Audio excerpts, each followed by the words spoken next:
A vanished editor, a forged confession, and Wolfe's own name on the murder evidence. Some books, it seems, really can kill. Where in the world are you listening from tonight? Subscribe so you never miss upcoming mysteries.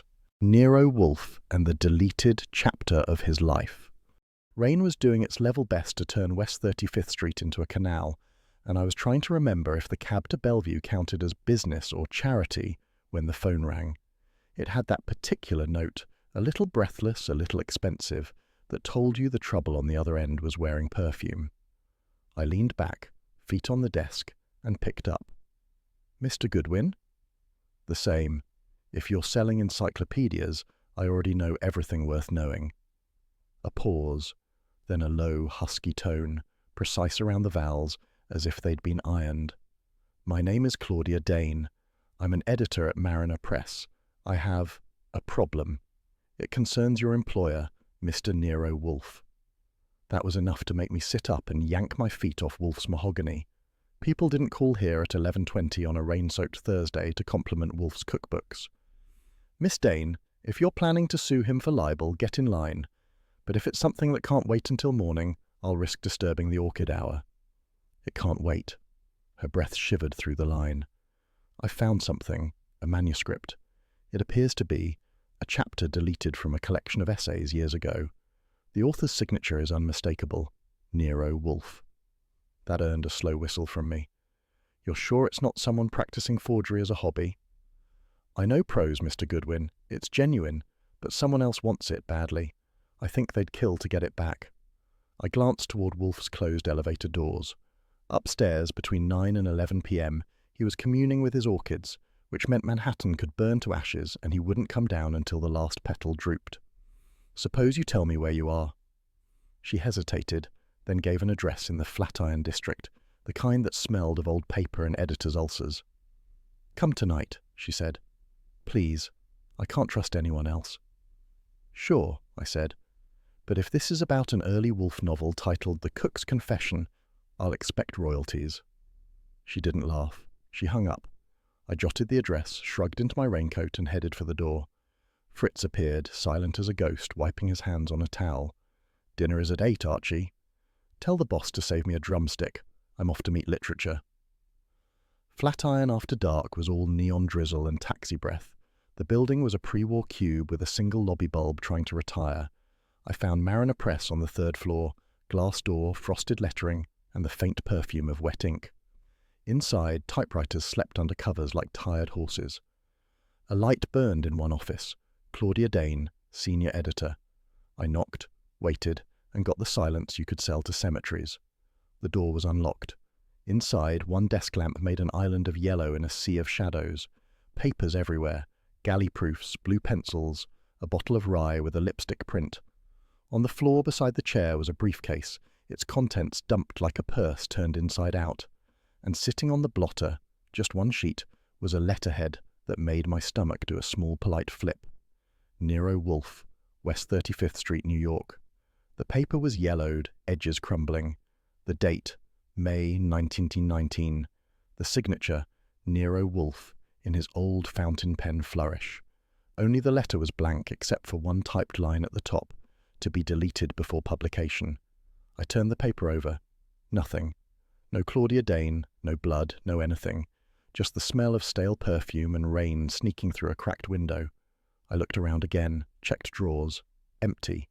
Someone had cleaned house and left this souvenir. A night watchman poked his head in, blinking. "You one of the writers?" "Only when threatened," I said. "Know where Miss Dane went?" "Left half an hour ago. Said she had an appointment." He scratched his chin. "Funny, though. Didn't take her briefcase." "Maybe she found it too heavy." I folded the letter into my pocket purely for its autograph value and beat it before the cops could accuse me of redecorating. By the time I got back to the brownstone, the rain had gone from sheet music to thunder drum. Fritz met me at the door with a disapproving eyebrow. Behind him, the smell of roast pheasant mocked my sandwich prospects. "Where is he?" I asked. "In the office. He is not pleased." That meant Wolfe had already heard about my excursion. I went in. He was seated behind his desk, like the judge of creation, one hand resting on the bell cord, the other on a book of Montaigne. The yellow lamp lit up his face in gold and temper. "Archie," he said, without looking up, "did you or did you not leave this house during a thunderstorm?" "I did. It was raining manuscripts." He lowered the book. "Explain." I gave him the highlights: Claudia Dane, Mariner Press, the claim of a lost chapter, her sudden vanishing act, and the relic I'd found. I put the letter on his desk. Wolfe stared at it as if it had crawled out of the past to insult him. He touched the paper delicately, the way a man tests a cobra for pulse. "This is genuine," he said finally. "My monogram, but the typeface is unfamiliar." "You mean you didn't write it?" "Phooey. I wrote many foolish things in 1919, but none so foolish as to sign them."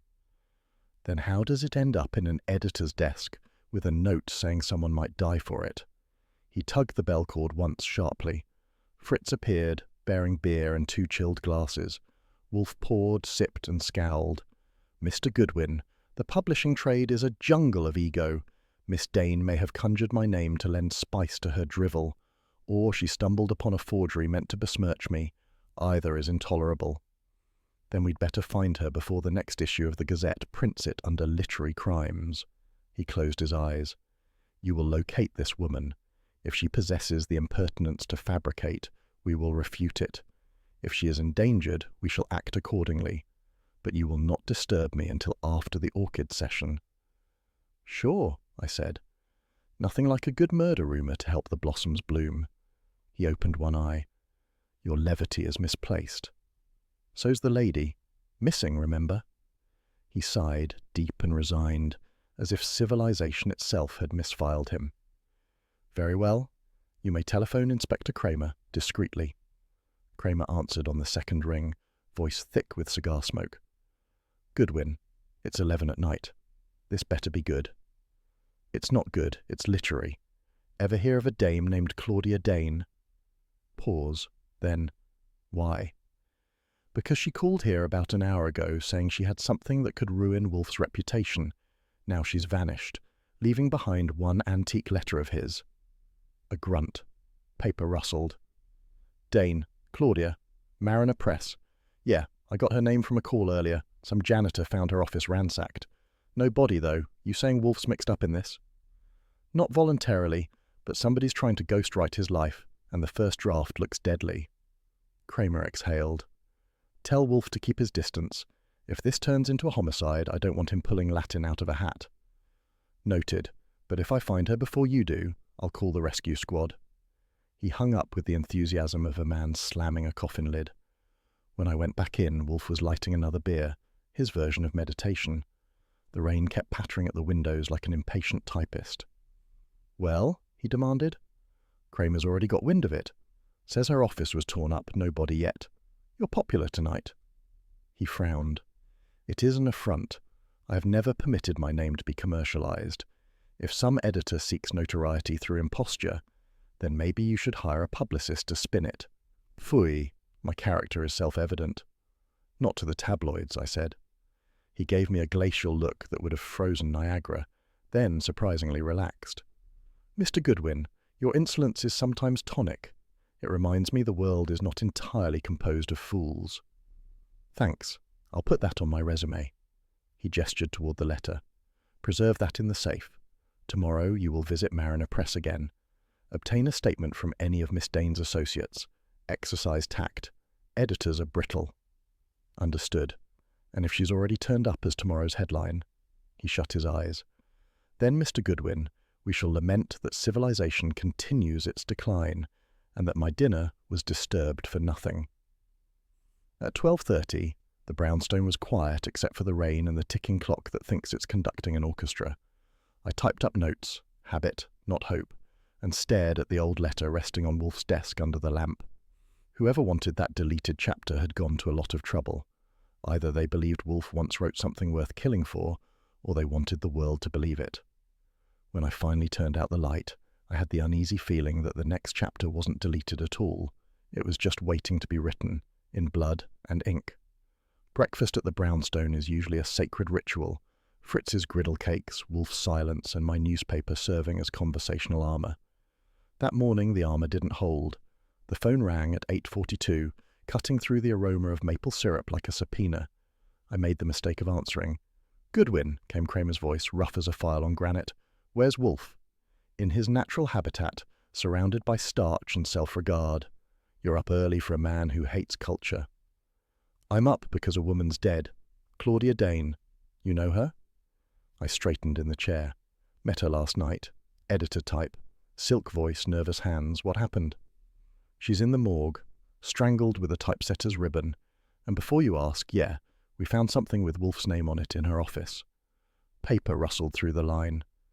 "A letterhead. His." Across the table, Wolfe set down his fork, as if the phone itself had committed treason. I could feel him listening. "Inspector," I said, "that's a nasty rumour to serve before coffee." "It's not rumour, it's evidence. And if Wolfe wants to keep his fancy orchids instead of moving them to Sing Sing, he'd better explain." "Come by," I said. "Bring a better mood." I hung up before he could reload. Wolfe's eyes, half-lidded, regarded me over the rim of his glass of orange juice.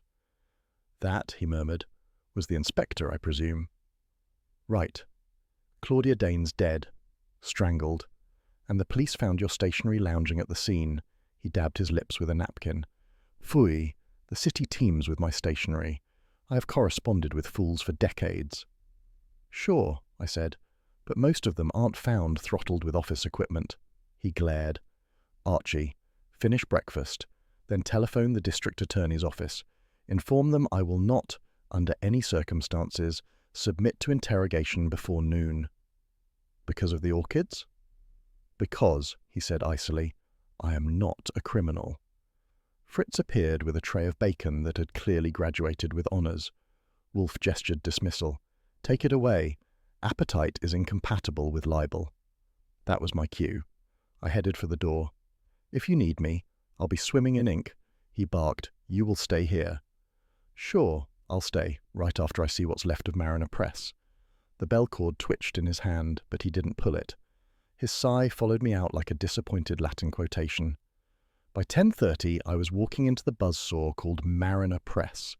The building smelled of paper, sweat, and fear, the usual scent of literature in Midtown. Reporters clogged the lobby, sniffing for scandal the way terriers sniff rats. Upstairs, a uniform at the door checked my card, decided it looked enough like authority, and let me through. Claudia Dane's office looked smaller in daylight. Same desk, same half-empty rye bottle, but now the glamour had leaked out. The chair lay on its side, and a tangle of black ribbon draped across the blotter like a dead snake. Kramer was there, coat off, cigar chewing for dear life. He turned when he saw me. "Goodwin, I told you to keep that fat boss of yours out of it." "You did. I disobeyed by proxy," he grunted. "You always do. Look at this mess." He pointed to the ribbon. She was strangled from behind. Neat job. No struggle except one knocked-over chair. Whoever did it knew her. I looked around. Typewriter, proofs, galleys everywhere. Any sign of that missing manuscript she phoned about? He eyed me. "What missing manuscript?" "Don't play the innocent, Inspector. Last night she said she'd found a deleted chapter signed by Wolfe. That's why she called." Kramer's brow folded into new real estate. "Then she died over it. But there's no chapter here. Desk was cleaned out before we got here." I crouched beside the wastebasket. Nothing but paper crumbs and the smell of perfume. Maybe the killer preferred to edit in person. "Cut the comedy." He waved Stebbins over, a stocky bulldog of a man with the personality of cold oatmeal. "Show him." Stebbins handed me a plastic evidence bag. Inside was a spool of ribbon, the replacement one, bright and unused. "We found that in the supply closet," he said. "Somebody swapped it this morning." "Meaning," I said, "the killer changed ribbons to hide fibre traces. Smart." "Or," Stebbins added, "someone here wanted to help us miss 'em." Kramer snorted. "That's cute, but we'll stick with murder." I studied the desk calendar. Amid scrawled deadlines was a note in red pencil. "Wolfe, final draft, 8 p.m. I slipped out my notebook. "Mind if I copy that?" "Copy, don't take," Kramer barked. "And tell Wolfe if he's holding out on me, I'll come for him with a warrant the size of a subway map." "Inspector," I said, "if you ever issue a warrant for Wolfe's ego, you'll need 2 city blocks." He almost smiled. Almost. Then he turned to shout at a photographer, and I made my exit. The editorial bullpen outside was a hive on tranquilizers. Desks littered with proofs. people whispering as if words might bite. I cornered a kid in horn rims typing with the desperation of a man who feared unemployment. "Name?" I asked. "Leonard Ricks, assistant editor. If you're police, I already told them everything." "I'm not police, I'm worse. I'm from the private sector." I showed him my license. "Tell me about Claudia Dane." He swallowed. She was ambitious. She'd been working on a collection called Confessions of the Great Men of Letters. Everyone famous, everyone touchy. She said the last chapter would make the series legendary. Who was in it? I don't know. She kept it locked. But yesterday she said something about revealing a secret that could ruin a legend. She laughed when she said it, but she looked scared too. Ruin whose legend? He hesitated. She mentioned the name Wolfe once. I thought she meant Tom Wolfe. Different century, I said. What else? She argued with Mr. Kells, the publisher, around 7. Something about deadlines and legal clearance. He told her she was gambling with the firm's reputation. Where can I find him? Corner office, end of the hall, but he's in conference with lawyers. Good. Lawyers make people truthful. Andrew Kells looked like a man who'd been born wearing a vest. His office reeked of cigars, contracts, and expensive panic. He didn't rise when I came in. "Mr. Kells," I said. "Archie Goodwin, assistant to Nero Wolfe." His eyes flicked up. "Then you're part of the reason my firm's name is being dragged through the gutter. Sit down or don't. I have a meeting in 5 minutes." I sat. "Claudia Dane's dead." He flinched just enough. "Tragic. Brilliant woman. A loss to literature."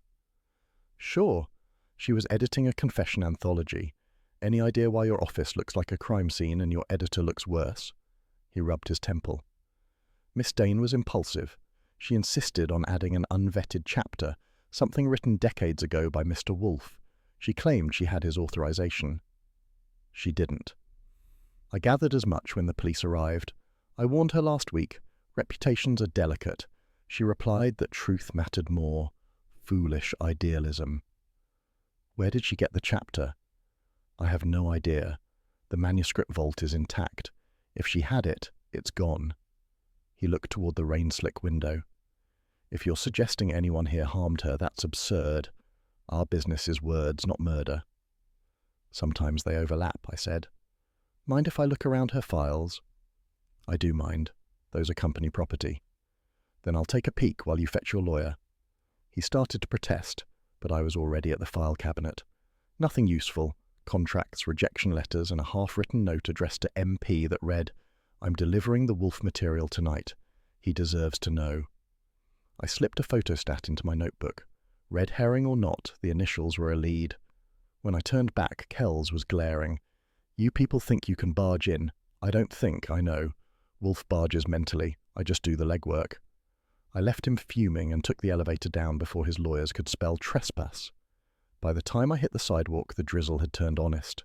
I ducked under an awning to phone the brownstone. Fritz answered, voice polite and nervous.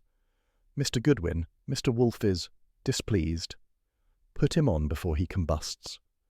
A moment later, Wolfe's voice rolled through the receiver. "Archie, did I or did I not instruct you to remain at home?" "You did. I disregarded on moral grounds." "Indeed.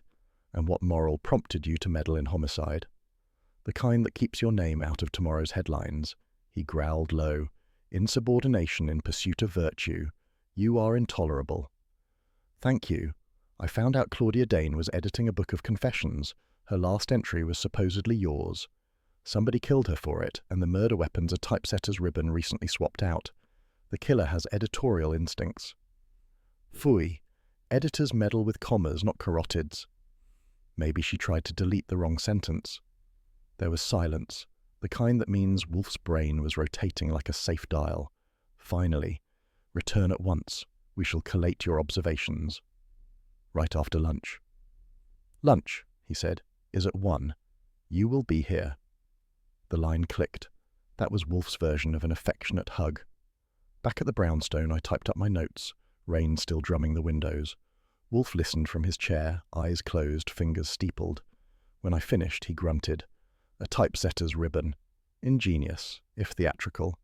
You believe the murderer was of the publishing fraternity?" "I'd bet a first edition." He opened his eyes.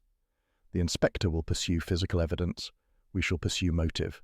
Miss Dane sought to reveal a truth that might ruin a legend. Perhaps the legend was mine, perhaps another's. Reputation, Archie, is a fragile fiction. Once breached, it bleeds endlessly. Meaning? Meaning, he said, rising with effort. Someone feared exposure, and since I will not tolerate being entangled in scandal, we shall extricate ourselves. You will return to Mariner Press tomorrow. Despite your previous edict? He sniffed. You are already guilty of disobedience. Further infractions are redundant.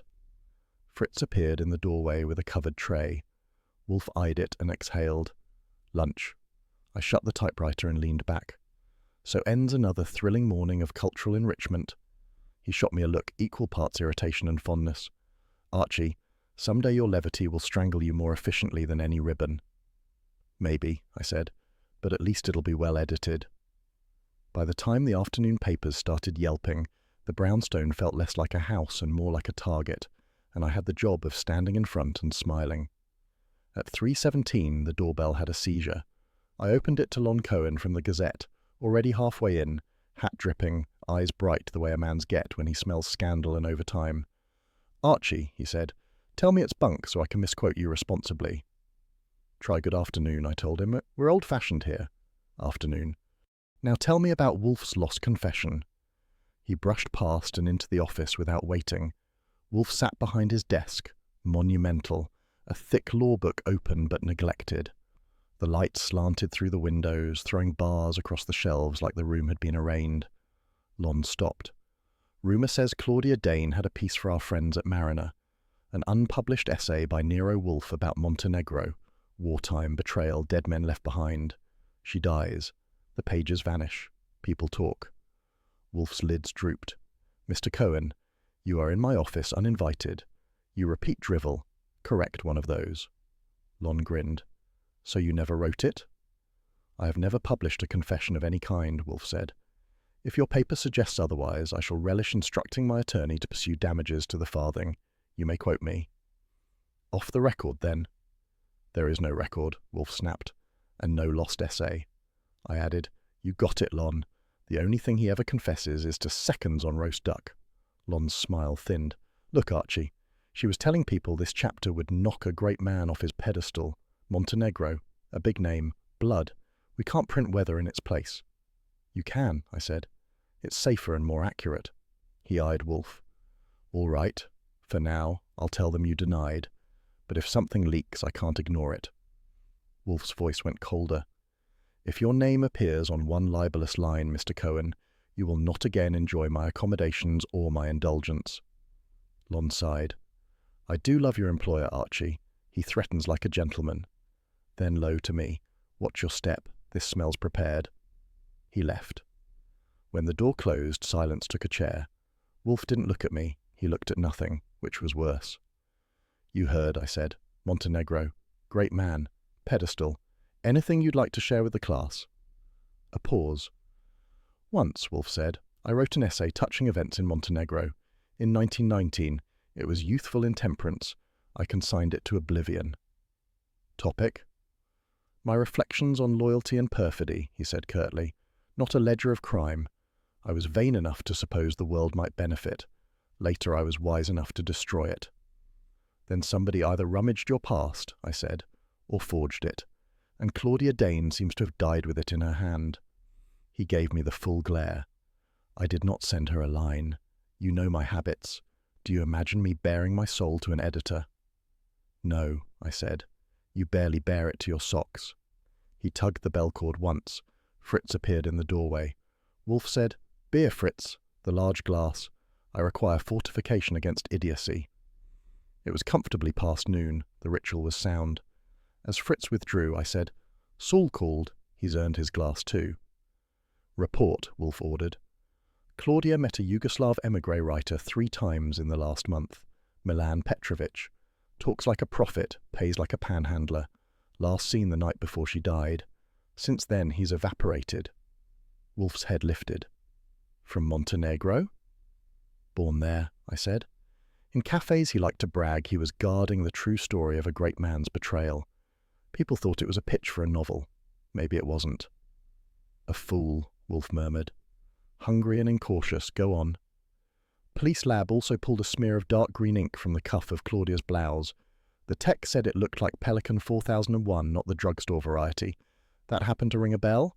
You've got a Pelican with that ink, courtesy of Fritz at Christmas 39. His eyes flashed. I have not been in that woman's presence. If someone chose that ink to imitate mine, it is mischievous. Your implication is impertinent. If I can make it, I said. Kramer will make it with a squad. It's a line they can draw. He made a sound that started as and died before full flight. I do not smear ink on women's sleeves. Someone is diligent in contriving associations. He looked at me, and the heat in his eyes wasn't all anger. Archie, when I say that essay was folly, I mean it was rhetorical, not confessional. I will not have you doubt me. If I did, I'd ask for hazard pay, I said. You don't, he grunted. Fritz came with the beer. Wolfe accepted it like a sacrament, drank deep, and let some of the tightness go. We must locate this Petrovich, he said. He is either the conduit or the vulture. Already in motion, I told him. Saul's combing the village. So far, Petrovich boasted he was advising Claudia on truth. He also dropped your name too freely. A couple of his fellow scribblers think he had pages he claimed were yours, handwritten, then typed. A peddler of other men's dignity, Wolfe said. Detestable. Possible blackmailer, I said, or a man selling forged wolf for beer money. Either may have got him killed, Wolfe said, if he is dead. Or he ran, I said.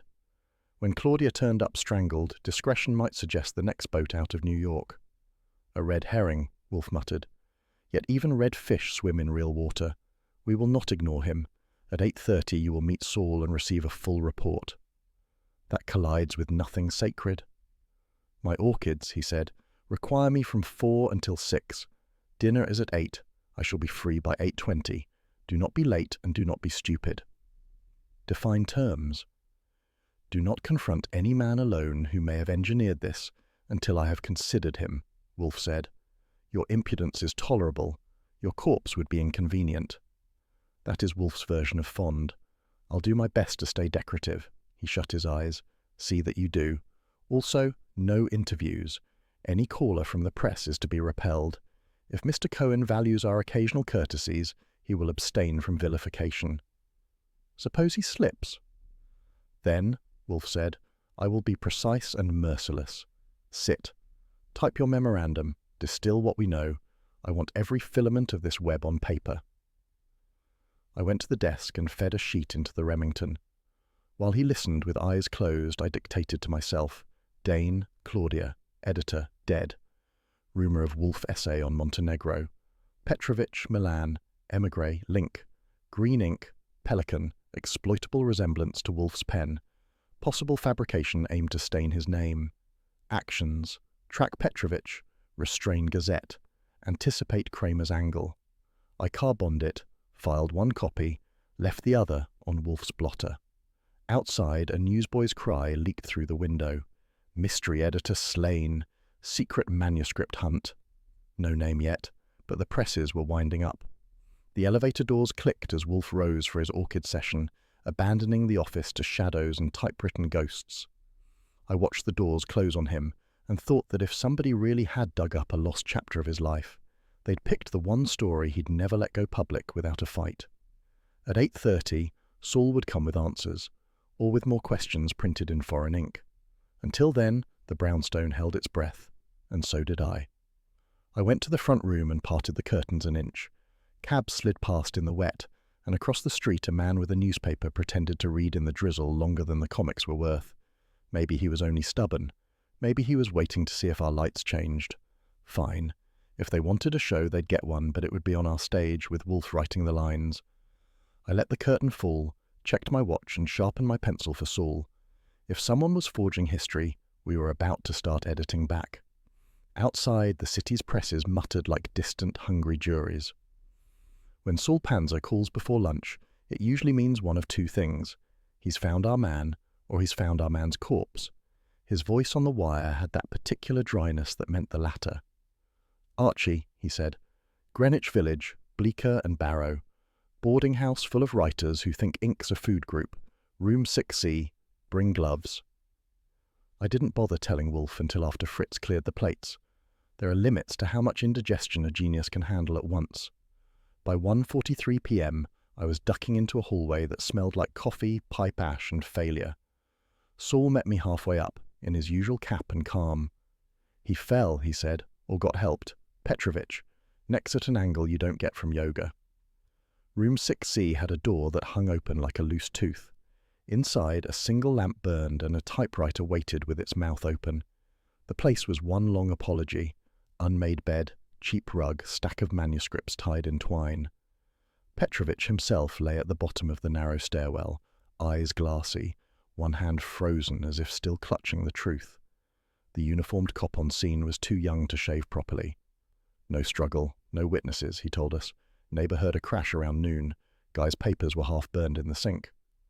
I crouched beside the body. His coat was rumpled, his tie crooked, and in the inside pocket was a wad of charred pages wrapped in a handkerchief. When I peeled it open, the smell hit first: old smoke, typewriter oil, and guilt.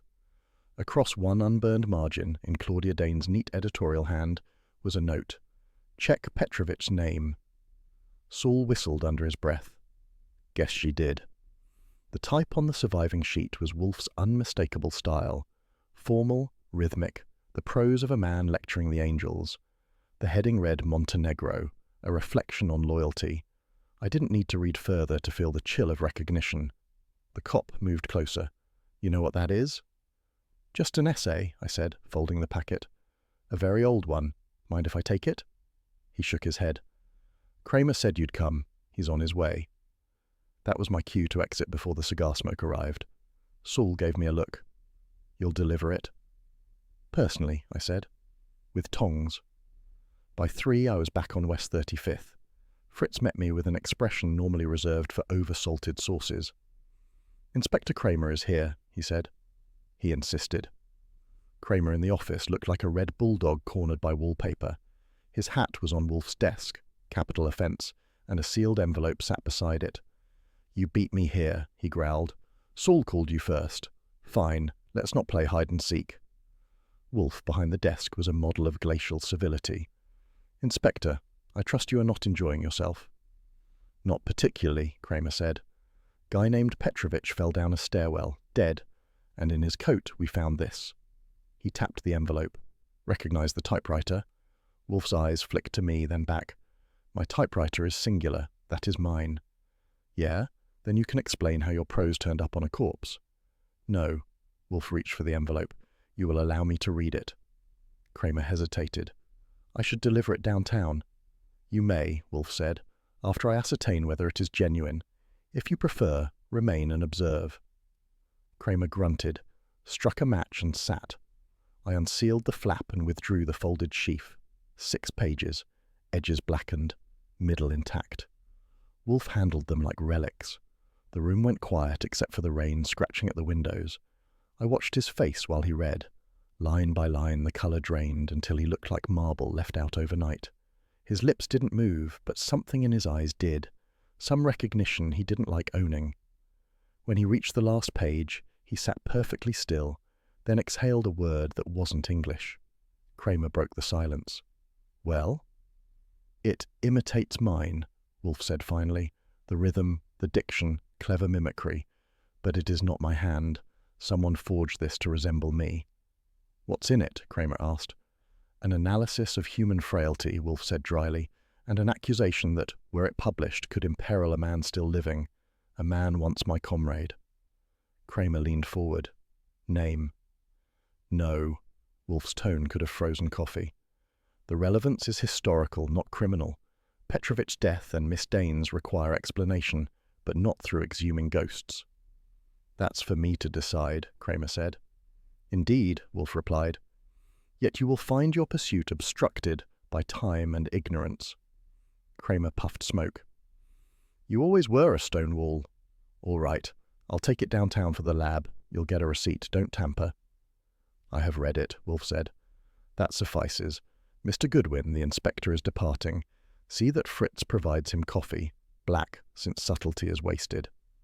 Kramer snorted, but took the cup when it arrived. "You know, Wolfe, one of these days your manners are going to cost you your hide." Wolfe's eyes half closed. "Perhaps, but not today." Kramer drained half the cup and stood. "All right, I'll wait for your report." He jammed his hat on and left, leaving a cigar stub in the tray like a declaration of war. When the door shut, Wolfe slumped back. For a minute he said nothing. Then, "Archie, your opinion." "You want the polite one or the one with adjectives?" "The latter." "It reads authentic," I said, "your rhythm, your vocabulary. But I don't buy coincidence. Someone wanted it found with Petrovich holding the bag. That's not nostalgia, it's framing." He nodded once. Astute, yet the content is not fabricated. It describes an event, one I had cause to forget. "Mind sharing?" He gazed at the ceiling. "During the war, I acted in concert with partisans in Montenegro. We relied on a man who later betrayed our position to the Austrians. Men died. I recorded the account, naming him. Then I repented of public cruelty and excised the piece from publication. Apparently Petrovich, or Miss Dane, unearthed it." "And someone didn't like that." "Precisely. Truth, Mr. Goodwin, is sometimes a weapon disguised as virtue. Once unsheathed, it kills indiscriminately." "Sounds like you're quoting yourself." He actually managed a faint smile. "If that is my ghost, it has excellent penmanship." "Yeah," I said, "but lousy timing." He ignored me, staring at the burned edges of the paper. Petrovich's involvement was not accidental. He must have seen profit in revelation. Someone else saw peril.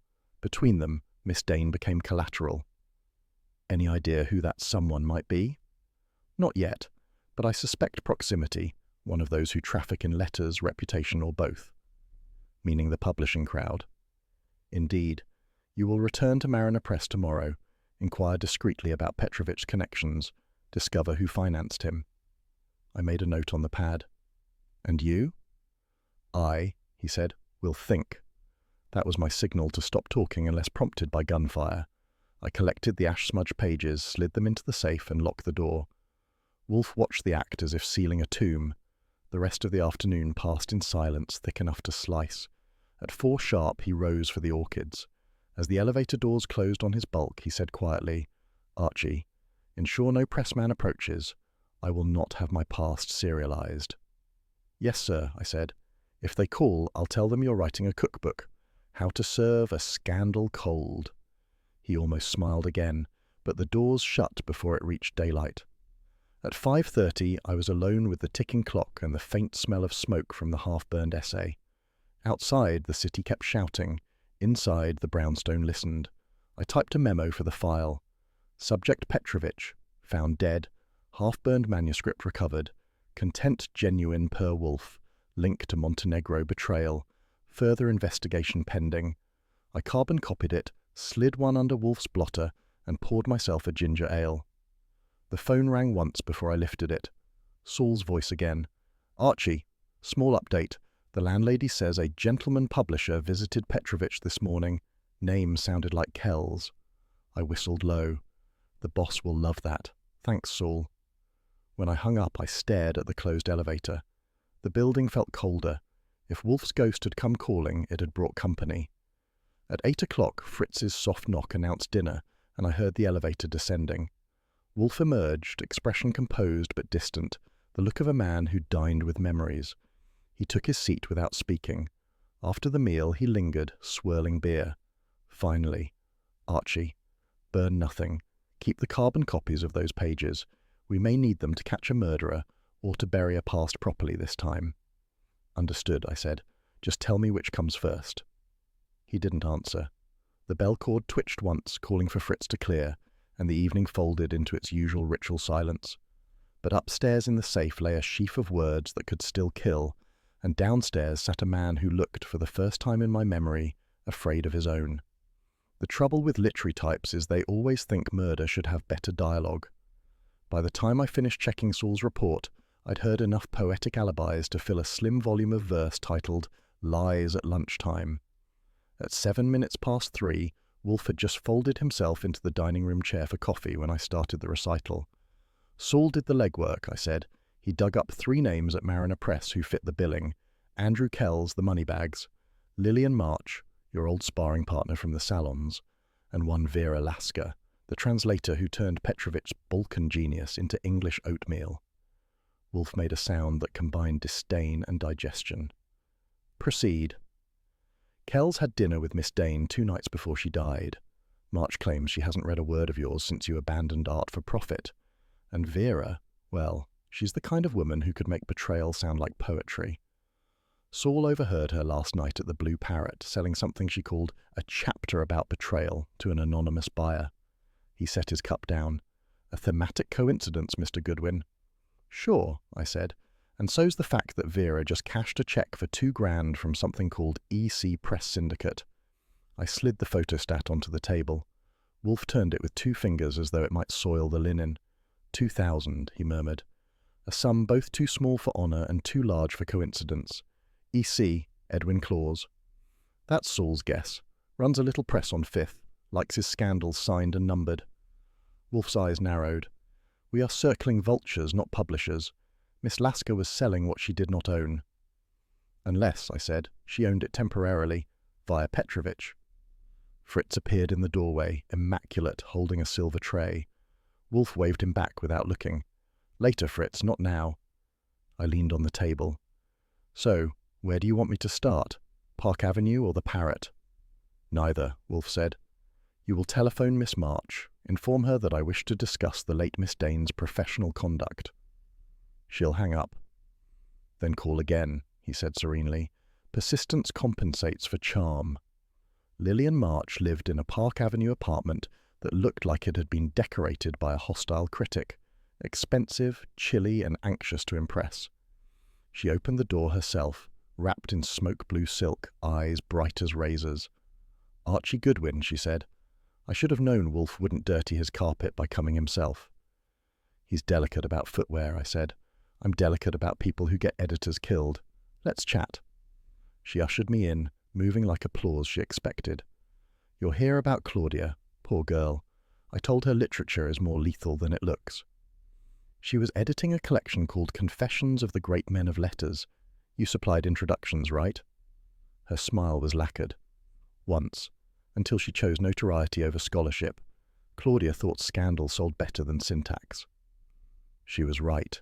You ever see a piece in her files called Montenegro, a reflection on loyalty? Her eyes flickered, just enough. I've heard whispers, supposedly one of Wolfe's youthful moral treatises, but surely you don't imagine I'd steal his juvenilia. I imagine a lot, especially when it involves people who disliked him enough to forge his signature. She laughed softly. My dear, I forged reputations, not documents. Claudia wanted revenge against dull men. I merely warned her that truth costs more than it pays. Like $2,000? That earned me a look sharp enough to trim orchids. If you're implying bribery, I prefer checks with more zeros. She rose, ending the audience. Tell your employer the same thing I told Claudia. No one can delete history. They can only misquote it. That sounded like philosophy, but it had the smell of guilt under perfume. I left before she quoted herself again. Next stop was Vera Lasker's apartment on West 53rd. Saul had already greased the super to let me in. Inside, the air was a mix of cheap perfume and more cigarette butts than conscience. The place had been searched, desk drawers open, rug curled like a bad alibi. I found the check stub Saul mentioned in a dictionary under ethics. The phone rang while I was pocketing a photostat. I answered. Vera? The voice was male, clipped, foreign. This is Claus. You will meet tonight.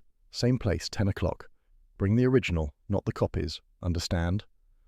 I grunted something Balkan-sounding and hung up. When I got back to the brownstone, Wolfe was in the office, surrounded by cigar smoke that wasn't his. Kramer was back, chewing another one down to a memory. Goodwin, he growled. Where have you been? Improving my vocabulary. What's the occasion? He jabbed a thumb at Wolfe. He thinks he's cracked it.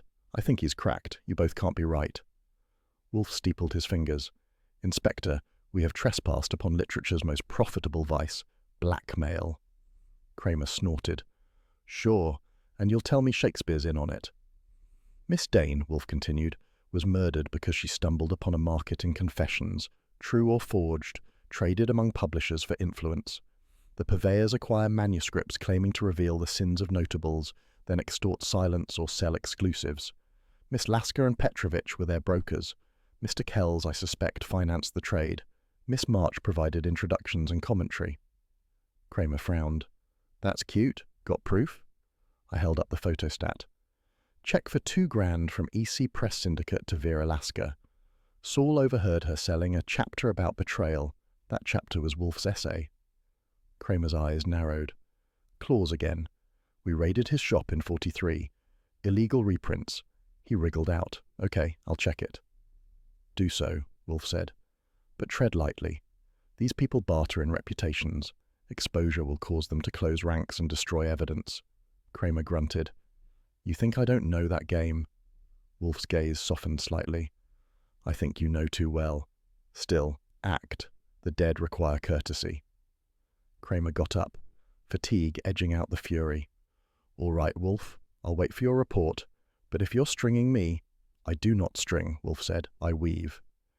That earned him a muttered curse and an exit. When the door shut, I exhaled.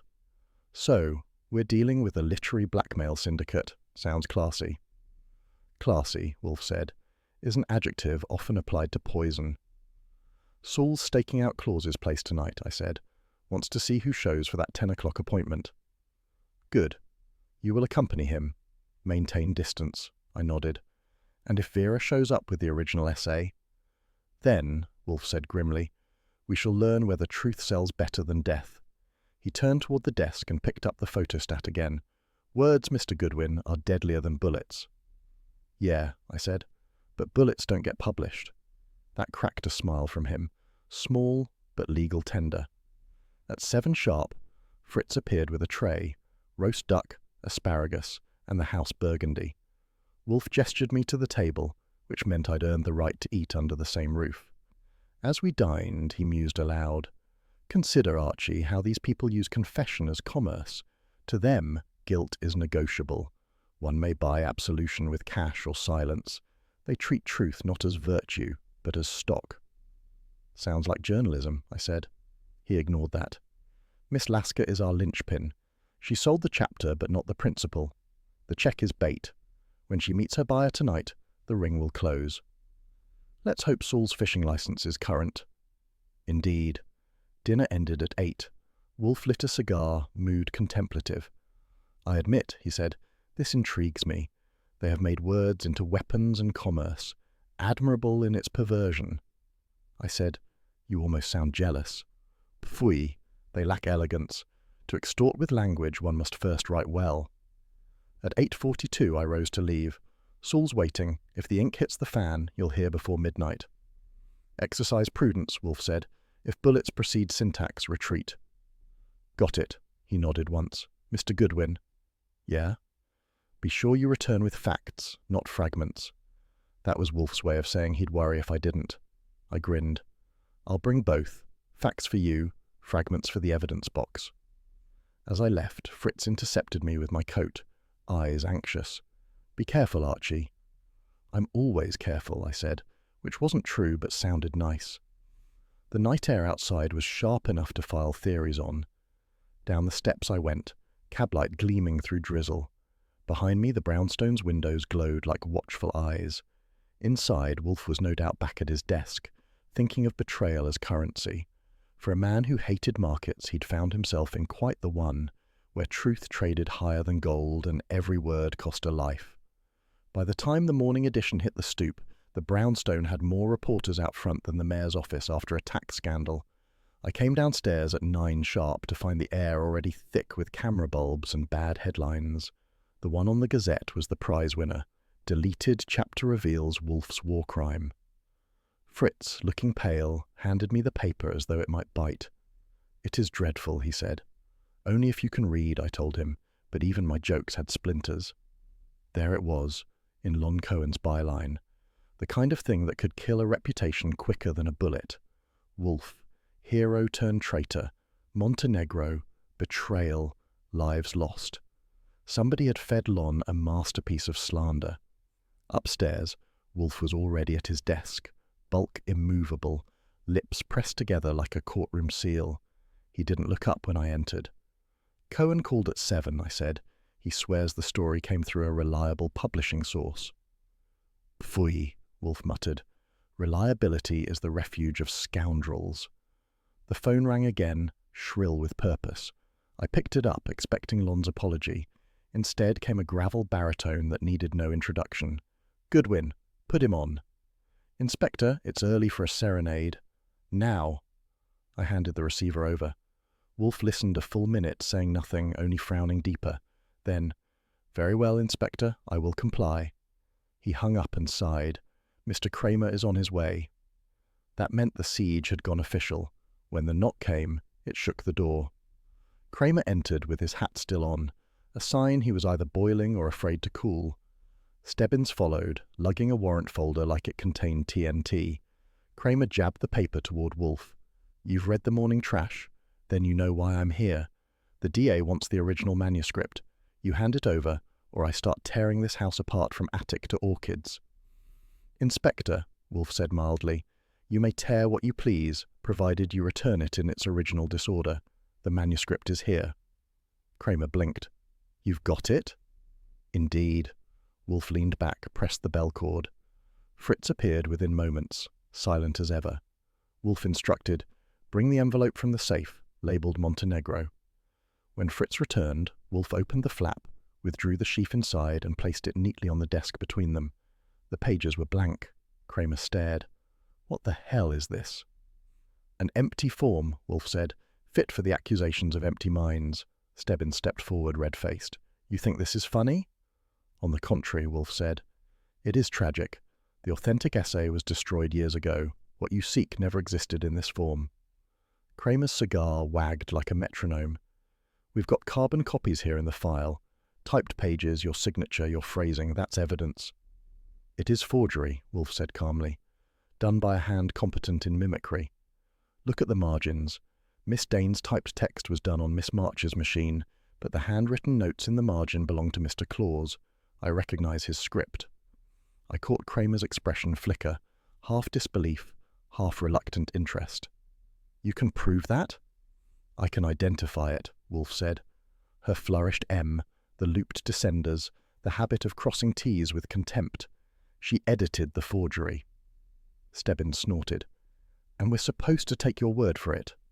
Wolfe's eyes opened fully. "No, Sergeant. You will take my handwriting experts, should you have the courage to consult one. In the meantime, you may arrest whomever you find literate." Kramer looked at me. "Goodwin, you know anything about this fake confession?" "Only that it reads like Wolfe on a bad day," I said, "and that whoever forged it had access to Claudia's files and her trust. My money's on March. She's got venom for ink." Kramer rubbed his chin, the fight leaking out of him. "Look, Wolfe, the DA's under pressure. You don't want this going public. Cooperate, and I'll keep it quiet till we sort it." Wolfe's voice softened, which for him was the same as mercy. "Inspector, I appreciate your decency. You will find I am not the culprit but the target." Kramer nodded once. "All right, but don't make me regret it." He pocketed the blank pages, muttering, "You and your damn drama," and left with Stebbins trailing. When the door closed, Wolfe sat motionless for several seconds. Then he turned to me. "A man's name," he said quietly, "is not armor enough against fabrication."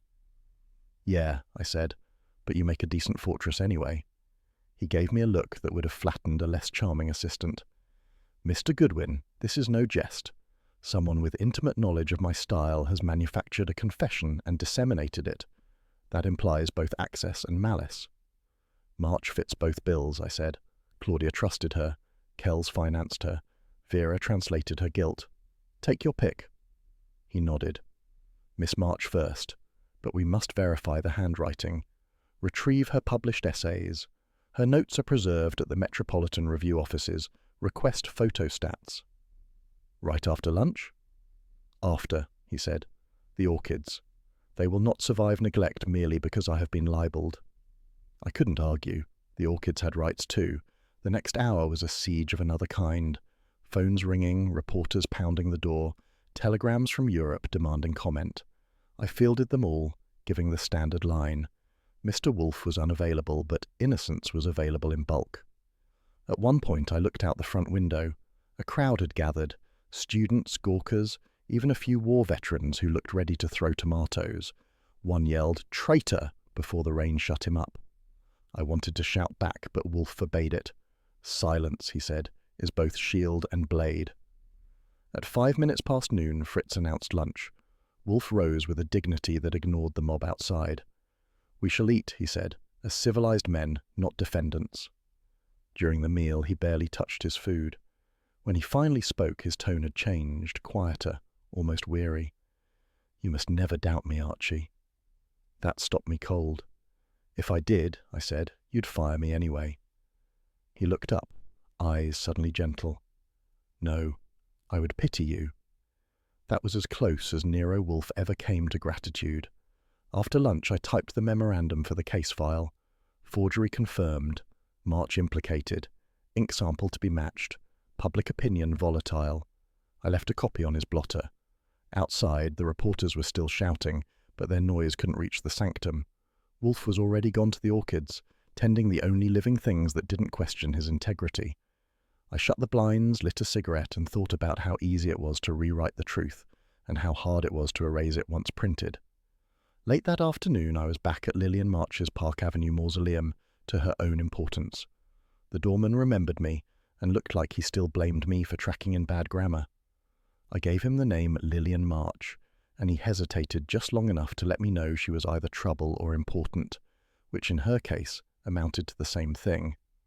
The apartment was on the top floor, and when the maid opened the door, I was hit by a cloud of French perfume, dense enough to justify a gas mask. Lillian March was standing by the window, framed in velvet drapes, cigarette poised like punctuation. She looked the way Sin would if it got a good night's sleep. "Mr. Goodwin," she said, her smile pure critique. "I've been expecting the brute squad. You're the charming half." "That's me," I said. "I come first, so Kramer doesn't have to break furniture." She waved me in. The room was all plum upholstery, gilt mirrors, and faint menace. A typewriter sat on a carved desk beside a stack of papers and an empty champagne glass. I made sure to glance at it the way a cat glances at a mouse hole. "I assume this is about poor Claudia," she said. "Such a pity. She never learned that words can kill more neatly than weapons." "That's a comforting philosophy," I said. "She also never learned not to borrow other people's confessions." Her smile sharpened. "You mean Wolfe's alleged masterpiece, that juvenile tract on loyalty? My dear, I wouldn't waste the paper. Truth is just editing, and everyone edits their past." "Some do it with typewriters," I said. "Speaking of which, mind if I take a look at yours?" "By all means," she turned back to the window. "But you'll find nothing except ink, ambition, and despair, the usual tools of my trade." I stepped over and flipped the roller. The ribbon was dark green, same make and shade as the one used to strangle Claudia Dane. My stomach did a slow roll of its own. "You've got rare taste," I said. "This ribbon's the same kind the late Miss Dane used. Pelican 4001. Hard to find." She didn't move. "Coincidence," she said lightly. "Writers borrow from each other." "Sure," I said. "But murderers tend to borrow from their own drawers." That got her attention. She spun, one hand slipping inside her jacket faster than a reviewer changes opinions. The little revolver she drew looked delicate enough to file nails, but persuasive enough to kill. "Please, Mr. Goodwin," she said, "don't spoil my narrative. It's taken me years to perfect the role of misunderstood genius." "I'll buy misunderstood," I said, keeping my tone calm. "But genius is a harder sell. You're not fast enough with that thing." "Try me." That was when Saul Panzer decided to improve the plot. The window behind her slid up, and in came Saul, quiet as a footnote.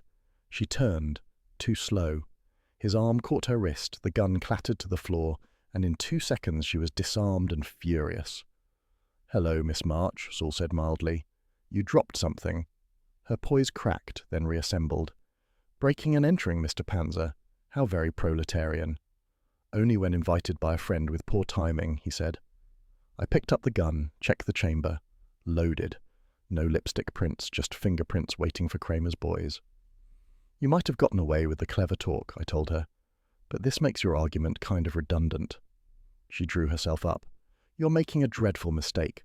That weapon was for protection. The publishing world can be savage." "Yeah," I said. "I've read the reviews." Saul escorted her out, polite as a chaperone. Downstairs, we handed her over to a waiting squad car, Kramer's summons, as punctual as tax day. By the time I got back to the brownstone, the smell of Fritz's coffee was mixing with the warm authority of Wolfe's disapproval. He was in his chair, hands steepled, eyes half-lidded like a disappointed Buddha. "Mr. Goodwin," he said, "I am informed that you confronted Miss March armed only with your wit and Mr. Pantzer's tardy entrance." "Not tardy," I said. "Perfectly timed. She tried to write me out of the story with a feu. Pfui," he said. "Your foolhardy habit of courting melodrama will be the death of me, or of you, which would be less convenient but still regrettable." I dropped the report on his desk. The ribbon on her typewriter matches the one from Claudia Dane's office. Kramer's lab will confirm it. She called it coincidence. I call it proof. He lifted a brow. Coincidence is rarely innocent, but it is occasionally irrelevant. Miss March may have assisted in forgery. That does not make her a killer. She had motive, means, and a loaded argument. She also has vanity, Wolfe said. An incurable disease, but not fatal to others. Her preoccupation with authorship is pathological. She would forge art, yes, but not commit murder. Too final, too uneditable. Tell that to Kramer. He's already booking her for conspiracy, forgery, and bad literature. Wolfe grimaced. The inspector's zeal exceeds his discrimination. However, he performs a valuable function. He irritates truth into revelation. Then you must be thrilled. Do not provoke me, Archie. Fetch the photostats of her articles. I wish to compare stylistic anomalies. While he compared type samples like a jeweler inspecting gems, I poured myself coffee and summarized the adventure. Wolfe listened with the patience of a man enduring opera. When I finished, he said quietly, "You were fortunate." "Always am." "Fortune," he said, "is the crutch of the unprepared. You are alive because Mr. Pantzer is thorough." I grinned. "You'd miss me if I weren't." He glanced up. "I would miss the necktie more than the neck." "Nice to know you're sentimental," I said. He ignored that, studying the ribbon samples. "This proves only that Miss March typed the forged essay. It does not place her at Miss Dane's death. Someone else completed that sentence."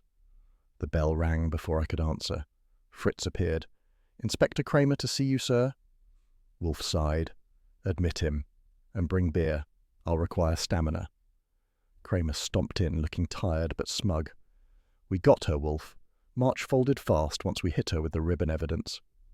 "Indeed?" Wolfe said. "What did she confess?" "That she typed the essay for Petrovich. Said it was an experiment in authorship. She thought he'd burn it after showing her the payment. Didn't know he was peddling it to blackmailers." Wolfe's head inclined slightly. "Then she corroborates my thesis." Kramer grunted. "Yeah, well, she's still accessory to forgery. I'll let the DA untangle the moral part." He eyed me. "You nearly got yourself shot, Goodwin." "Part of the job description." Kramer shoved his hat on. "Next time, tell your boss to send you with a vest. Or better, stay put." He left. The door clicked shut behind him, leaving Wolfe gazing into the middle distance. "So," I said, "March typed the lie, Petrovich sold it, and someone else made sure both stayed quiet." "Yes," Wolfe murmured. "We are nearer the author of this tragedy, but not yet to the editor." He lifted his glass, took a slow sip. "Enough. I must attend the orchids. You will, I trust, avoid any further invitations to suicide." "Can't promise," I said. "Danger has better dialogue." He shot me a look that might have been irritation, or affection disguised as it. "Idiot." And with that, he rose for the elevator, leaving me to file the notes and think about Miss March's line. Truth is just editing. Maybe she was right. Only trouble was, someone out there had started cutting paragraphs out of people. If there's one thing I've learned in this business, it's that people who collect anything, stamps, ivory back scratchers, or grudges, usually end up paying more than they bargained for. Edwin C. Claus was all three rolled into one. By the time Saul called at 10 the next morning, the coffee was still hot and Wolfe's temper was still tepid, which is to say, dangerously close to boiling point. "Claus," Saul said over the line, "owns half of EC Press Syndicate. Used it to launder payments from blackmailed writers. I've got a ledger, names, the works." I whistled. "He's our man, then."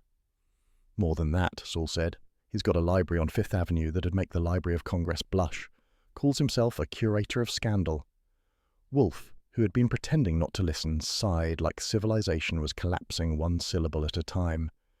"The man is an imbecile, a trafficker in both words and malice.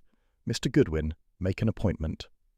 Claus's mansion stood on 5th between East 70th and Eternal Bad Taste, a limestone temple to ego.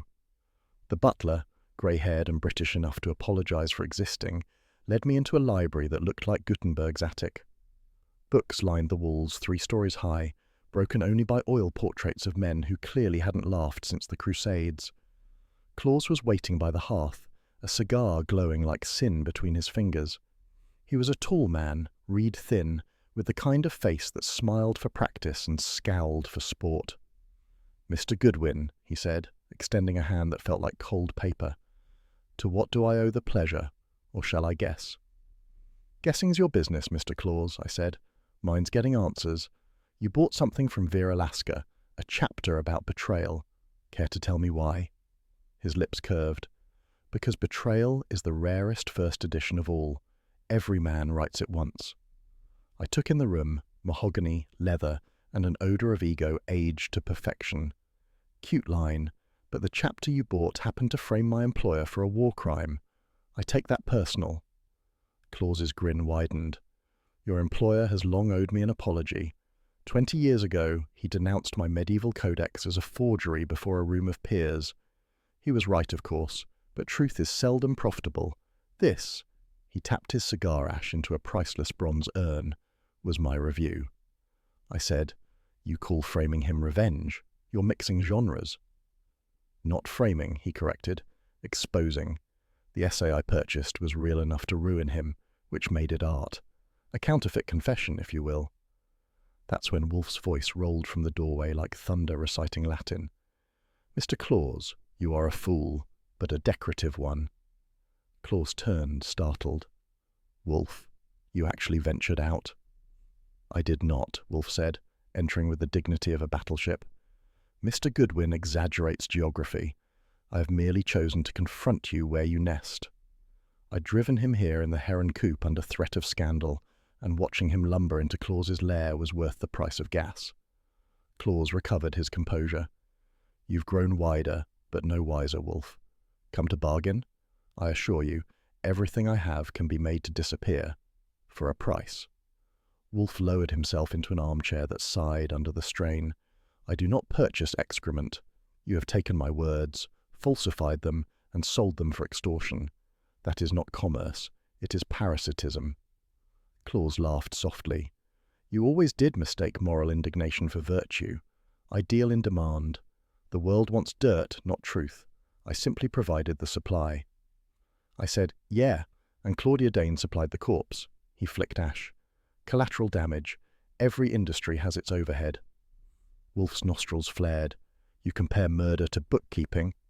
"I compare it to literature," Claus said. "We both profit from the dead." That got him silence. For a full 10 seconds, Wolfe studied him the way a botanist studies fungus. Then he spoke, low and deliberate. "You mock not me, but the very art you pretend to cherish. Words, Mr. Claus, are not commodities.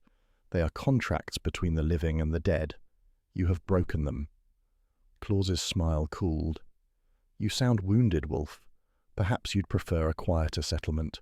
I'll pay you, handsomely, to withdraw your accusations." "Pfui." Wolfe's hand twitched toward the bell pull, though there wasn't one. "I would sooner sell Fritz to the police than traffic in your garbage." "Careful," Claus said. "The press adores a villain, and you fit beautifully. Think of it. Nero Wolfe, the corpulent moralist exposed as a hypocrite. A symphony of headlines. I could conduct it myself." I stepped forward. "You might not be conducting anything soon. Kramer's building a case, and you're the headline he wants." Claus smirked. "Inspector Kramer lacks the intellect to comprehend my methods, and his warrants wilt against privilege. I'm a patron of too many museums for him to touch." "Yeah," I said, "and when he's done with you, the only exhibit you'll headline is at Sing Sing." He stubbed his cigar and walked to his desk. "Gentlemen, I appreciate your performance. It's almost literary. But unless you have a warrant—" "Not yet," I said, "but I brought something better."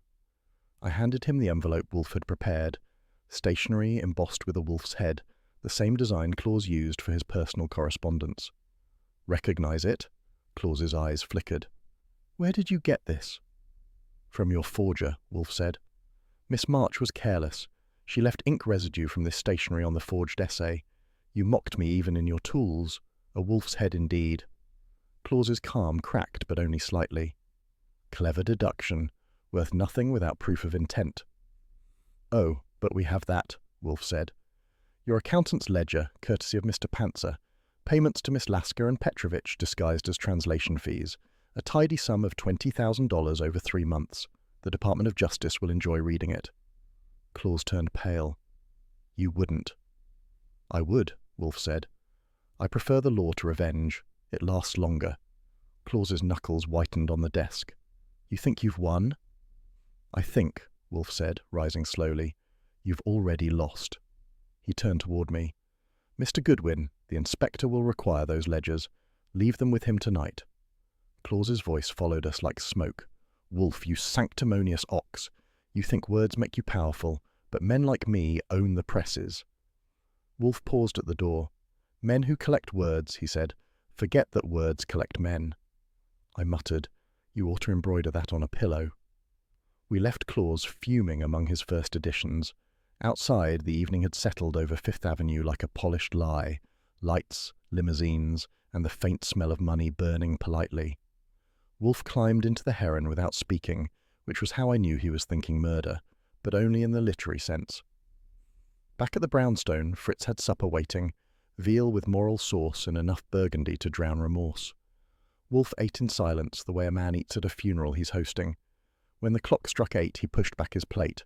Archie, notify Inspector Kramer. He will find Mr. Claus's arrest warranted. I phoned Kramer and gave him the address, the ledger, and the details. He grunted approval. All right, Wolfe, I'll wait for your report, but if that peacock slips the net, it's on you. At 10:30, the phone rang again. Kramer's voice was flat. He's gone. Gone? I said. What do you mean, gone? Vanished. Servants say he dismissed them after dinner. Car's still in the garage, safes open, desk empty. We found one thing, his stationery on the desk, Wolfe's head embossed. I repeated that to Wolfe. He closed his eyes. A flourish, he murmured. He leaves me his signature as epitaph. Think he skipped the country? Possibly. Or perhaps he seeks to dramatize his own downfall. A collector to the end, now he collects himself. Meaning? Meaning, Wolfe said. We may find him in the river, or not at all. Either way, he has achieved the vanity he desired. I poured 2 glasses of beer, one for him, one for me. You ever think you attract these people, boss? The ones who want to outright you? He took the glass, eyes glinting. A moth cannot resist a flame, Mr. Goodwin, even when the flame is weary of burning. Yeah, I said, but it still singes the moths. He actually smiled. Then we shall keep the light on. He raised his glass. We drank in silence, listening to the city hum outside, a printing press of sins and headlines grinding away. Somewhere, Edwin C. Claus was either dead, fleeing, or composing his next masterpiece. And inside the brownstone, Wolfe leaned back, sated, the eternal editor of human folly. It's not often you hear Fritz Brenner scream. The man can face down a soufflé collapse or a visit from the meat inspector with Swiss calm. But at 12:30 that night, his voice shot up the stairs like a siren. Herr Wolfe! Feuer! I hit the landing in 2 jumps. The smell hit me next. Bitter smoke, hot varnish, and something darker, like roasted secrets. The office door glowed at the seams. I threw my shoulder into it, and a breath of fire rolled out like it had been waiting for applause. Archie! Wolfe bellowed from behind me, still in his damned yellow pajamas. The filing cabinet! Trust Nero Wolfe to prioritize records over respiration. I pulled my handkerchief over my nose, grabbed the nearest rug, and started beating at the flames eating the desk. Fritz arrived with a kitchen extinguisher, looking like St. Peter with a club soda halo. Between the 3 of us and one coughing fit that nearly ended my career, we got the blaze down to a glow. The top of Wolfe's desk was charred, the Persian rug half ruined, and the smell of burning ink would linger longer than remorse. When it was over, Wolfe sat in his chair, the one that had survived wars, tempests, and Kramer, and surveyed the wreckage like a general counting bodies. His face was red from heat and fury, and the sweat on his temples caught the firelight like guilt. Fritz, he said evenly, open the windows. Mr. Goodwin, verify the integrity of the files. That meant checking whether our client notes, and more importantly Wolfe's ego, had made it through unsinged. The cabinet drawers were hot but intact. Inside, the top folder was half blackened around the edges. Claws, correspondence. The irony was thick enough to spread on toast. I picked up a burnt scrap of paper. The type was smeared, but the letterhead survived. Claus's personal stationery, embossed with that ridiculous wolf's head he'd used to mock Wolfe.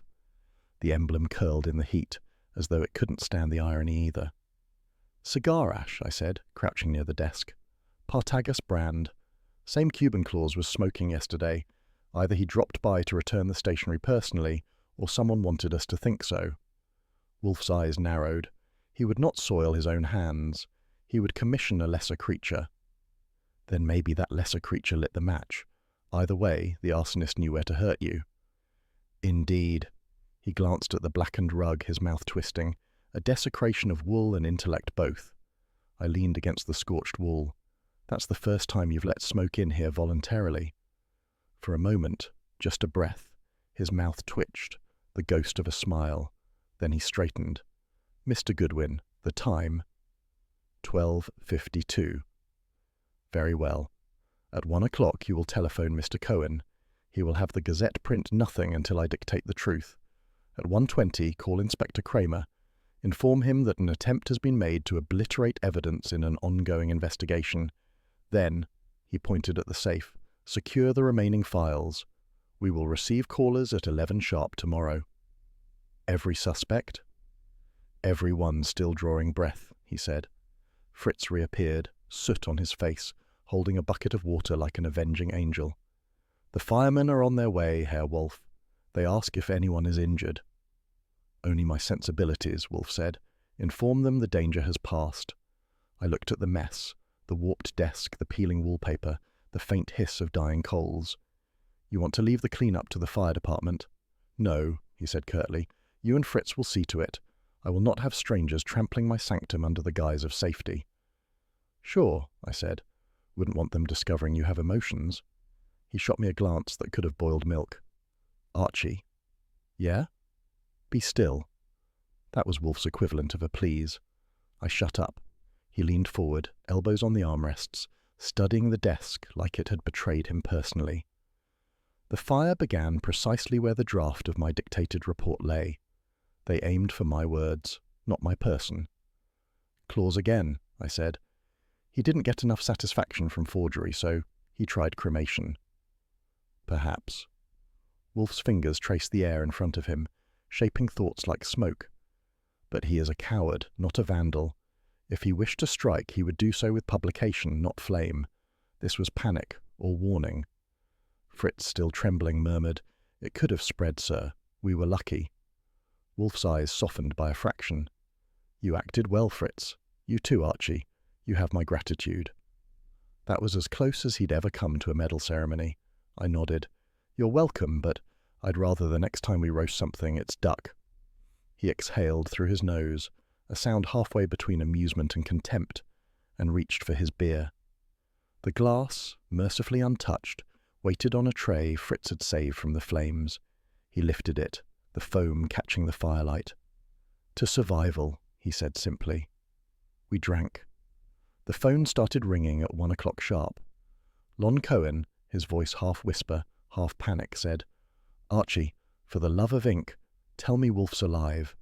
The Gazette's got 3 versions already. Wolfe's suicide, Wolfe's revenge, Wolfe's roast duck. Pick one." "Print nothing," I told him. "He'll call you in the morning with the official version, footnotes included." Lon groaned. "The newsroom's going to eat me alive." "Then call it fasting. Good night." Next came Kramer.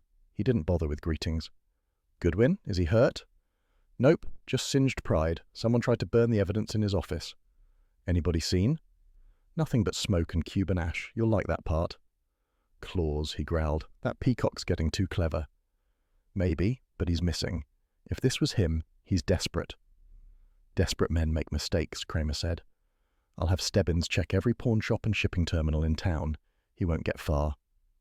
"Be my guest. Wolfe's calling everyone in for a matinee confession tomorrow." "That'll be the day," Kramer muttered. "Keep him breathing till then." "Always do." I hung up. Wolfe had been listening, eyes half closed. Kramer, he said, remains intolerable yet indispensable. He likes you too. At 2, Fritz went to bed, and I stayed behind to draft the report. The office looked like a bomb shelter after a literary war. Papers were scattered across the floor like defeated troops. I gathered what I could, stacked the least burnt sheets, and found something I hadn't noticed before. A cigar stub wedged beneath the desk leg. Cuban, Partagas. The ash pattern matched Claus's habit. Tapped twice, not rolled. I held it up. Confirmation, boss. He was here. Wolfe looked at it as though it were a personal insult. Then he will return. Men like Claus cannot resist witnessing the ashes of their own handiwork. Pride demands it. You planning to invite him? Indeed, Wolfe said. Tomorrow he will come seeking closure. He shall receive it. Mine, not his. He leaned back, eyes glinting through the smoke. Archie, make certain the invitation is issued to all. The publisher, the critic, the translator, even the inspector. We shall have a conclave. Under what heading? He considered. The reckoning will suffice. I shut my notebook, the pen leaving a smudge of ink on my thumb. Fine title, I said. Too bad it's not for sale. On the contrary, he murmured, all truth is for sale, but tonight the price has been paid. The fire hissed one last sigh from the embers, and the room went still. I turned off the lamp. Wolfe didn't move. He sat there among the ruin, a mountain surrounded by smoke, one hand on the armrest, the other around his beer glass, calm as if he'd ordered the fire himself. And maybe, in a way, he had, if only to see what would survive it. By 7 the following evening, Manhattan had folded itself into wet reflections. The rain beat against the brownstone windows like a reporter locked out of a story. Inside, the air smelled of polish, damp wool, and Fritz's quiet revenge on catastrophe. Veal consommé with a dash of Madeira, which he insisted I serve before the guests arrived. Wolfe, restored to his throne behind a newly varnished desk, looked as immovable as the furniture itself, though the gleam of new wood did not quite hide the ghost of the fire that had nearly written our obituary. At precisely 8, the bell rang. I let in Inspector Kramer first, because he'd have stormed through the door if I hadn't. His cigar was already lit, and he looked like a man who'd been chewing on rain and bureaucracy since dawn. Behind him came Vera Lasker, her publisher's poise waterlogged into a scowl. Lillian March, composed and perfumed, but twitching like a cat in a kennel. And finally, Edwin C. Claus, dry as parchment, walking cane in hand, and smirking as though he owned the patent on irony. Kramer had flushed him out that afternoon and wasn't about to let him skip this performance. Claus's eyes swept the room. I see the damage has been edited, he said. Indeed, Wolfe replied. Unlike your handiwork, Mr. Claus, this restoration retains the original truth. Kramer grunted. Let's get it over with. You said you've got proof tying this louse to the whole mess. Claus smiled faintly. Inspector, I advise caution. Mr. Wolfe's proofs tend to be, how shall I say, literary. Sit down, Wolfe said. He didn't raise his voice. He didn't have to. Claus obeyed, the way an audience obeys the curtain rising. The rain outside thickened. Fritz closed the doors. The lamps threw soft gold across the office, glinting off the brass of Wolfe's beer tap and the glossier brass of Kramer's patience.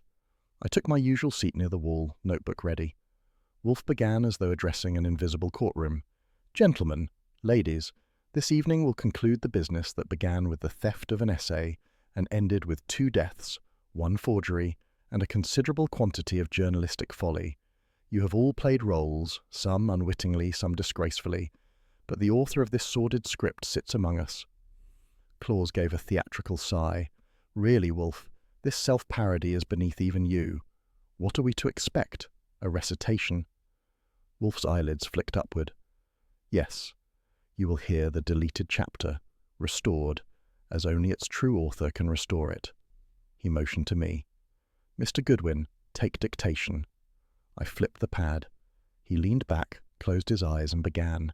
His voice dropped an octave, smooth and grave, like an orator at a graveside. In the year of our disillusion, I chose silence over spectacle.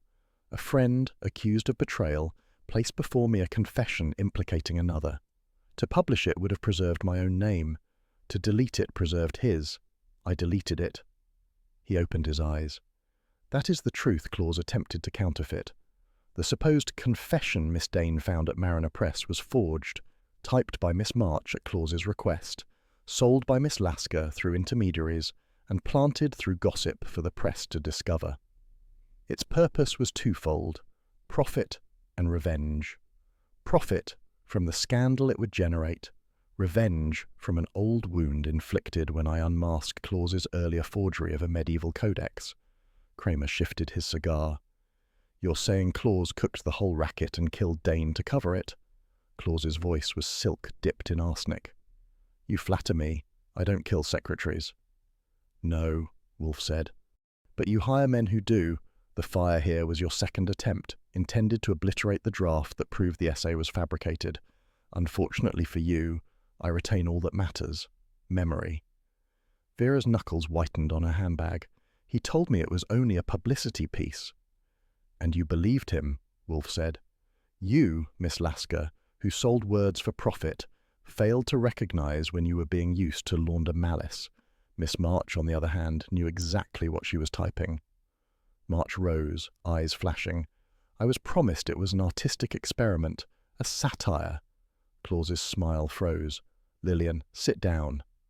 She didn't. You used me, Edwin. I should have burned it myself. Wolfe nodded slightly. A temptation your employer could not resist. Unfortunately for him, his cigar betrayed him. The ash found in this office was from a Cuban Partagas, the same you favor, Mr. Claus. Claus's cane tapped the floor. Coincidence. Phooey, Wolfe said softly. You would find coincidence in your own handwriting, which incidentally matches the marginal notes on the forged essay. The curvature of your capital E and the flourish on the terminal S, identical to samples in your correspondence with Miss Lasker. Kramer leaned forward. We've got the samples, Wolfe. In the drawer, Wolfe said. Archie. I handed them over. Kramer studied them, grunted. Looks solid. You even signed your own death warrant, Claus. Claus chuckled. Forgery can be imitated, Inspector. Even my own. Indeed, Wolfe said.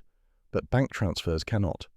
Mr. Panzer traced 3 payments from your Swiss account to Miss Lasker, each labelled as consulting.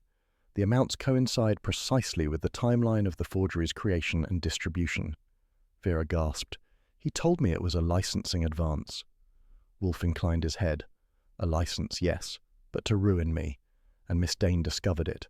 She confronted Claus with evidence, his handwriting, the transfers. That same night she was found dead. The police saw only a convenient office murder. They did not see whose secret she had touched.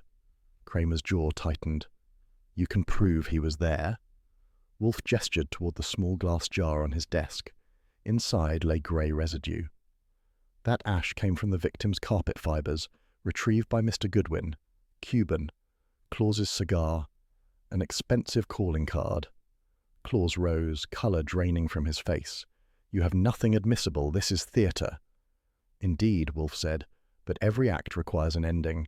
You have written yours. The room went still except for the rain ticking the windows. Kramer took a slow step forward, cuffs ready. Claus's cane trembled. He looked around, half sneer, half plea. You're all fools. Wolfe lied to save himself during the war.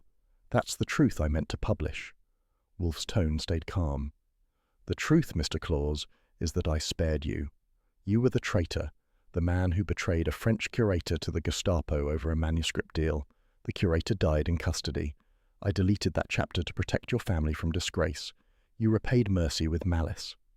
The colour drained entirely from Claus's face. You can't prove.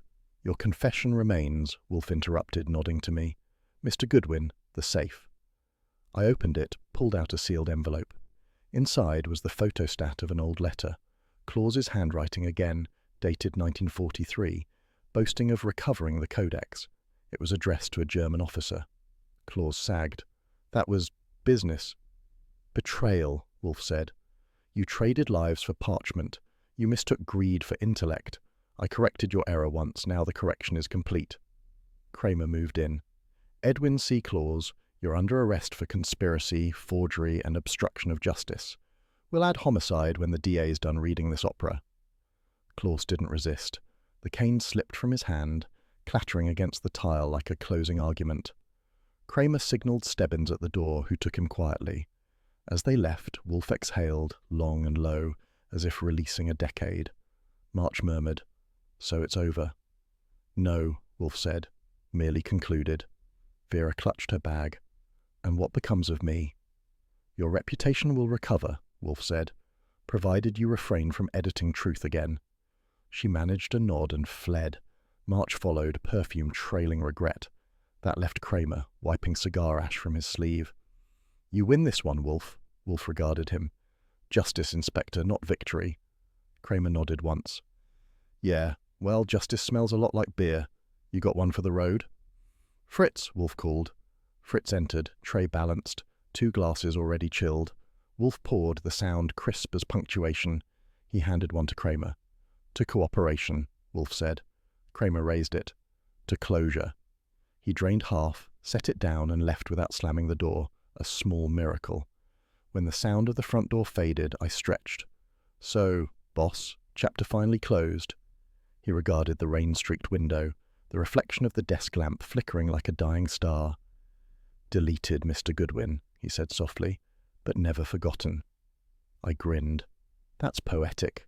You thinking of dictating it?" He sniffed. "Spare me." "Sure, but if you ever publish your memoirs, that line's the title." He leaned back, eyes closing. "You are insufferable." Part of the job description. The clock struck 9. Fritz reappeared, discreetly setting out a fresh tray. Beer for Wolfe, coffee for me. The storm outside deepened, rain against glass like applause fading to silence. Wolfe took a slow drink. "Archie, see that the doors are locked, then burn that forged essay. Thoroughly this time." "You're sure? You hate waste." "It is not waste," he said. "It is purification." I fed the forged pages into the small iron fireplace. The flames took them greedily, curling the lies into smoke that drifted toward the ceiling like a confession leaving its host. When I turned back, Wolfe was staring at the fire, his expression unreadable. For once he looked almost tired, not of work, but of humanity's appetite for deceit. "Funny thing," I said. "The guy spends years collecting words, and in the end, words collect him." Wolfe gave a small nod. "Yes, Mr. Goodwin, as they do us all." He lifted his glass again, the amber beer catching the firelight. The office was quiet except for the rain, the crackle of burning paper, and the low hum of the city beyond the curtains. I wrote the final line of my notes, underlined it twice, and shut the notebook. The case was done, the truth restored, and for once even the orchids upstairs would find the air cleaner in the morning.